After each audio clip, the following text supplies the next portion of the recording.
অন্তর্বর্তীকালীন সরকারের দুর্যোগ ব্যবস্থাপনা ও ত্রাণ মন্ত্রণালয়ের উপদেষ্টা বীর মুক্তিযোদ্ধা ফারুকী আজম বলেছেন, আগের বাংলাদেশ আর হবে না।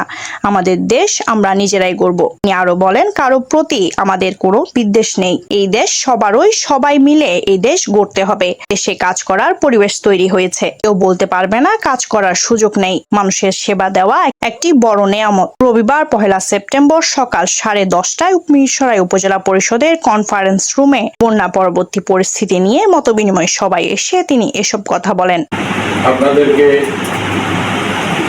এই বন্যা এটা একটা শিক্ষা, কিন্তু আমরা একটা পরিবর্তিত সমাজের দিকে যেতে চাই। এটা আর যেন পুনরায় আমাদেরকে ওই আগের এই রকমের কোনো ব্যবস্থার মধ্যে না পড়তে হয়।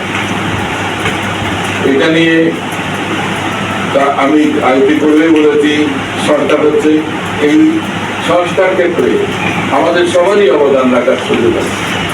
সরকার ক্ষেত্র থেকে আমাদের যেটা মাঠ পর্যায়ের কর্মীরা আছেন, যারা কাজ করছেন, তাদের অভিজ্ঞতা এবং স্বেচ্ছাসেবী যারা আছেন তাদের অভিজ্ঞতা সবকিছু সমন্বয় করে আমরা বন্যা।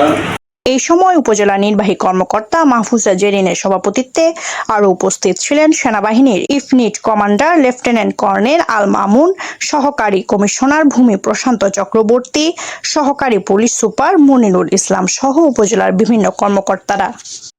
জীবনে গল্প ছিল না, এখন তাদের জীবনের গল্পের সূচনা হয়েছে। গল্প হচ্ছে জীবনের শিকড়।